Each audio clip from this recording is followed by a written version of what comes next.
اس وقت دنیا میں دو فتنے بہت عظیم ہیں، اور بدقسمتی سے دونوں کو بڑا فروغ حاصل ہو رہا ہے، اور دونوں کے تعلق حضور صلی اللہ علیہ وسلم کی شخصیت سے۔ ایک ہے ختم نبوت کی مہر توڑنے والا فتنہ، نئی نبوت کا دعویٰ۔ یہ ہمارے اس دور میں کچھ عرصے پہلے ایران میں ایک شخص بہاء اللہ اٹھا، اور بہائی آج بھی دنیا میں موجود ہے، اور مسلمان ممالک میں موجود ہیں، اور ان کے جو ہے وہ اپنے دفاتر ہوتے ہیں، ان کے جو ہے لائبریریز ہوتی ہیں، ان کے ریڈنگ رومز ہوتے ہیں، اور ویسٹ میں تو بہت بہاء اللہ بہائی، یہاں تو آپ زیادہ واقف نہیں۔ لیکن اس کے بعد جو بہت بڑا فتنہ اس وقت ہے، جسے مسلسل فروغ حاصل ہو رہا ہے ابھی، اور اسے وہ اپنی صداقت کے دلیل کے طور پر استعمال کر رہے ہیں، کیونکہ پوری مغربی دنیا ان کے پشت پر ہے، وہ ہے قادیانیت کا فتنہ۔ پوری مغربی دنیا، آج آپ کو معلوم ہے پورا مغرب لفظ جہاد سے کانپتا ہے، جہاد کو گالی بنا دیا، جہادسٹ۔ یہ گویا کہ ان کے نزدیک کسی کو کنڈیم کرنا ہو تو جہادسٹ ہے یہ، تو یہ جہاد، اس جہاد یعنی قتال کی نفی کی تھی غلام احمد قادیانی نے، اسی لیے انگریزوں کا چہیتا بنا تھا، اس لیے کہ ظاہر بات ہے کہ ہندوستان میں انگریز آ تو گیا تھا، لیکن اس نے یہ نوٹ کر لیا تھا کہ مسلمانوں کے اندر تو جراثیم موجود ہے بغاوت کے، مسلمانوں نے دل سے ہمیں تسلیم نہیں کیا، اس کی وجوہات تھی۔ ایک بات تو یہ تھی کہ مسلمانوں سے تو تم نے حکومت چھینی، ہندو تو پہلے مسلمان کا غلام تھا، اب تمہارا ہو گیا، تو ہندو کے لیے تو معاملہ چینج آف ماسٹرز کا تھا، آقا بدل گئے، یہ تو نہیں کہ وہ حاکم سے محکوم بنایا گیا ہو، جبکہ مسلمان حاکم سے محکوم بنائے گئے تو ان کے اندر تو لازماً ایک بدلہ لینے کا جذبہ، انتقام کا جذبہ، اپنا کھویا ہوا مقام حاصل کرنے کا جذبہ جو ہے وہ موجود تھا۔ چنانچہ یہی وجہ ہے کہ حضرت سید احمد شہید بریلوی رحمۃ اللہ علیہ کی تحریک چلی، اگرچہ بہرحال مشیت ایز تھی، اور کچھ ان کی بھی اجتہادی غلطی سے وہ ناکام ہو گئے، دنیاوی اعتبار سے بالا کوٹ میں شہید ہو گئے، لیکن یہ ہے کہ اس نے ایک سور پھونک دیا تھا مسلمانوں کے اندر جہاد کا۔ ان کے بعد بھی طویل عرصے تک اس علاقے کے اندر انگریزوں کے خلاف جو ہے وہ جہاد جاری رہا ہے، مسلسل جاری رہا ہے، اور اس کے بعد آپ کو معلوم ہے کتنے ہی علماء تھے جو پھانسی چڑھائے گئے ہیں، جن کو جو ہے کالا پانی بھیجا گیا ہے، کہ علماء نے اس کو جو ہے دارالحرب قرار دے دیا، اور دارالحرب کے اندر رہتے ہوئے مسلمان کے لیے فرض ہوتا ہے کہ وہ اس دارالحرب کو جو دارالاسلام بنانے کی جد و جہد کرے۔ یہی وجہ ہے کہ 20ویں صدی کے آغاز تک بھی ہمیں سراغ ملتا ہے وہ ریشمی رومال کی تحریک۔ میرے نزدیک جو 14ویں صدی ہجری کے جو مجدد تھے حضرت شیخ الہند رحمۃ اللہ علیہ اسیر مالٹا، ان کی ریشمی رومال تحریک جو تھی وہ یہی تھی، ایک تدبیر تھی، بہرحال وہ نہیں چلی، ناکام ہو گئی، یہ دوسری بات ہے۔ تدبیر یہ تھی کہ ادھر ترکوں سے کہا جائے، اس وقت تک ابھی خلافت عثمانیت باقی تھی، یہ تو 1924 میں ختم ہوئی ہے، اور یہ میں بات کر رہا ہوں 1915 کی، کہ وہاں کسی کو بھیجا جائے کہ ادھر سے ترک جو ہے وہ حملہ آور افواج آئیں، اور ادھر افغانستان بھیجا جائے کسی کو، وہاں سے افغانستان سے مسلمان حملہ کریں، اور ادھر اندر سے ہم بغاوت کریں تو انگریز کو یہاں سے اٹھا کر پھینک دیں۔ لیکن بات جو تھی، پھر میں کہوں گا مشیت ایسی کا بھی معاملہ ہوتا ہے۔ حضرت شیخ الہند خود گئے تھے ترکی سے مدد لینے کے لیے، پہلے وہاں حجاز گئے، اس لیے کہ حجاز میں ابھی مدینہ منورہ میں ترک گورنر موجود تھا، ابھی جو ہے وہ شریف حسین جو تھا جس نے بغاوت کی تھی ترکوں کے خلاف، مکے پر تو اس کا قبضہ تھا، مدینے پر نہیں تھا، تو وہاں گورنر جو ہے ترکی کے خلافت عثمانیہ کے موجود تھے، ان سے ملاقات کی اور آگے جانے کا فیصلہ بھی تھا۔ لیکن اسی اثناء میں مخبری ہو گئی، اور شریف حسین والی مکہ نے، جس کی یہ نسل ابھی تک چل رہی ہے، یہ جو اردن کا بادشاہ بیٹھا ہوا ہے، یہ اسی کا پڑ پوتا سمجھ لیجئے، یا پڑ پوتا یا سگڑ پوتا، یہ وہ نسل ہے ہاشمی، ہاشمائٹ۔ اس نے حضرت شیخ الہند کو گرفتار کر کے اور چاندی کی تشتری میں رکھ کر انگریز کو پیش کر دیا، یہ آپ کا باغی یہاں پر آ کر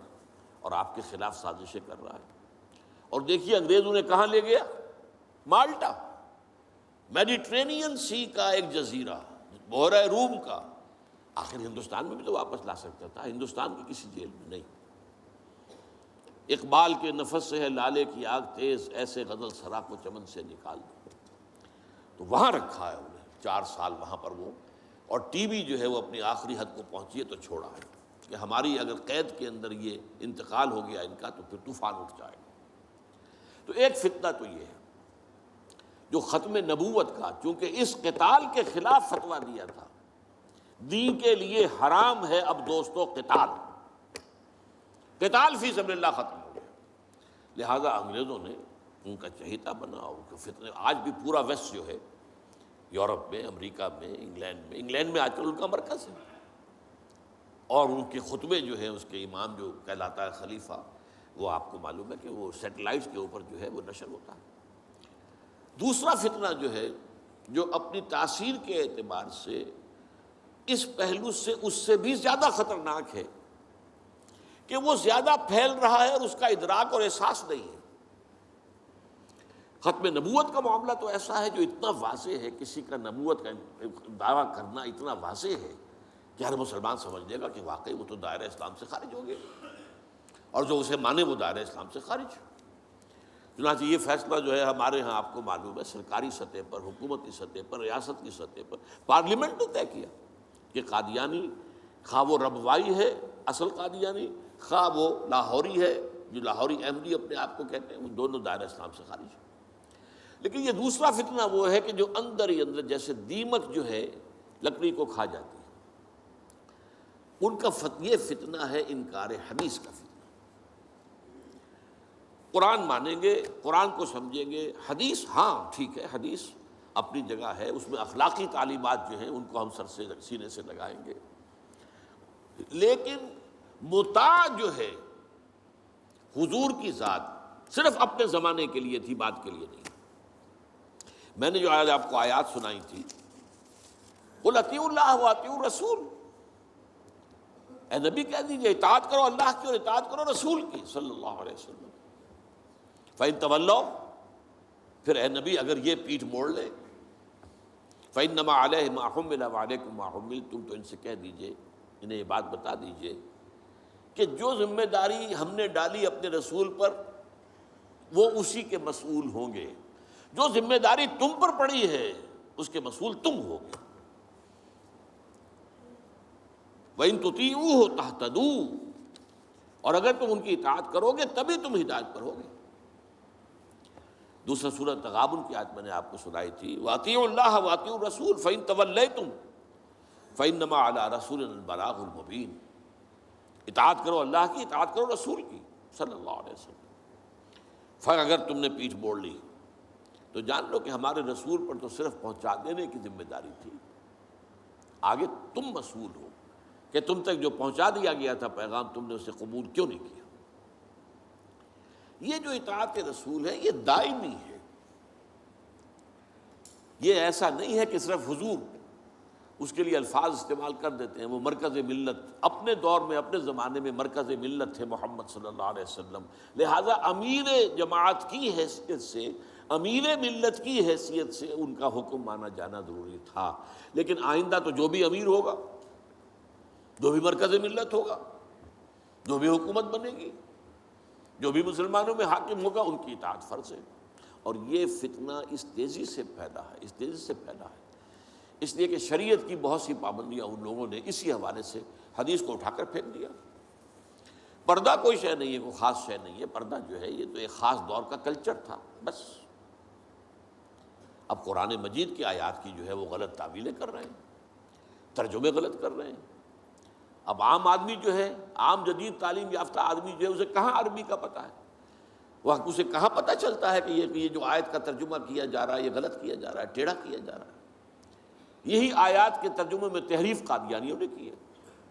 ان کا ایک عام مبلغ اور ان کے زیر اثر کوئی شخص آئے آپ سے بات کرے، آپ ہکا بکا رہ جائیں گے، وہ آیتوں پر آیتیں پیش کرے گا، لیکن ترجمے اس کے غلط کر رہے ہیں۔ آخر وہی آیتیں ہیں جو 1400 برس تھے مسلمان جو ہیں صحابہ سے لے کر اور ہمارے دور تک علماء پڑھتے آئے ہیں، ان کا ترجمہ انہوں نے کیا۔ تو یہاں پر بھی یہ ہے کہ وہ تعویلیں غلط کرتے ہیں، اور ایسی ایسی تعویلیں کہ ذرا سے بھی عقل اگر ہوتا کیا ہے، انسان کی مت ماری جاتی ہے۔ کسی خاص معاملے میں آپ کسی شخص سے متاثر ہو گئے، اب اس کی ہر بات آپ قبول کرتے جائیں گے، اس پر جو ہے تنقیدی نگاہ نہیں ڈالیں گے، یہ کمزوری ہے۔ چنانچہ ایسی ایسی تعویلیں بھی ہیں کہ یہ قرآن مجید میں جو آیا ہے کہ چور مرد ہو یا عورت ہو جو ہاتھ کاٹ دیے جائیں، اس کا مطلب ہاتھ کاٹنا نہیں ہے، تو مولویوں نے خامخواہ غلط بات سمجھی ہے، تو بڑا وحشیانہ فعل ہے۔ اس کا مطلب یہ ہے ہاتھ کاٹ دو، جیسے کہ کبھی والدین کہتے ہیں اپنے بیٹے، بیٹے تم نے تو ہمارے ہاتھ کاٹ دیے، یعنی کوئی معاملہ ایسا ہے کہ تم نے ایسی بات کر دی ہے کہ اب ہمارے پاس کچھ نہیں رہا، کوئی چارہ کاری نہیں، تو گویا کہ تم نے ہمارے ہاتھ کاٹ دیے۔ تو ایسا معاشرہ پیدا کر دو کہ چوری کی ضرورت ہی نہ ہو، بس یہ ہے ہاتھ کاٹ دینا، معاذ اللہ۔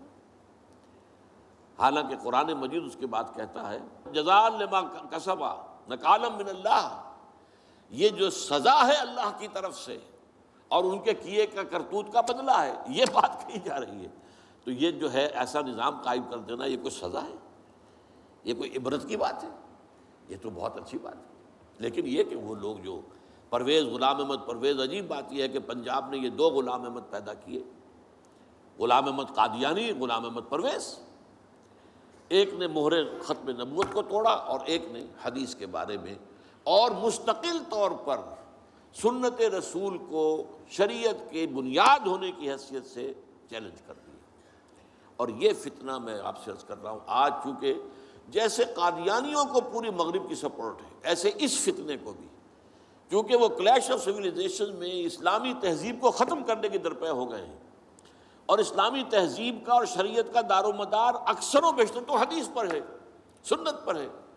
لہذا وہ دین کی جڑ کاٹنے کے لیے یہ جو انکار حدیث کا فتنہ، یہ استخفاف حدیث کا فتنہ ہے، اس کو سپورٹ کر رہے ہیں۔ اور رینڈ کارپوریشن کی جو سفارشات ہیں ان میں شامل تھا یہ کہ ایسے ماڈرنسٹ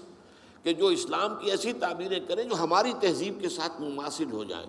تو ان کو سپورٹ کیا جائے اور انہیں خاص طور پر الیکٹرانک میڈیا پر انہیں ایکسپوجر دیا جائے، اور آج یہ ہو رہا ہے پاکستان میں بڑے پیمانے پر۔ تو یہ جو ہے اس اعتبار سے آج زیادہ ضرورت ہے کہ ہم حدیث نبوی کا مطالعہ کریں، تاکہ اس کی عظمت جو ہے وہ ہمارے دلوں میں جاگزیں ہو جائے، اور حضور صلی اللہ علیہ وسلم کے ساتھ ایک محبت کا اشتوا جو ہے رشتہ مضبوط ہو جائے۔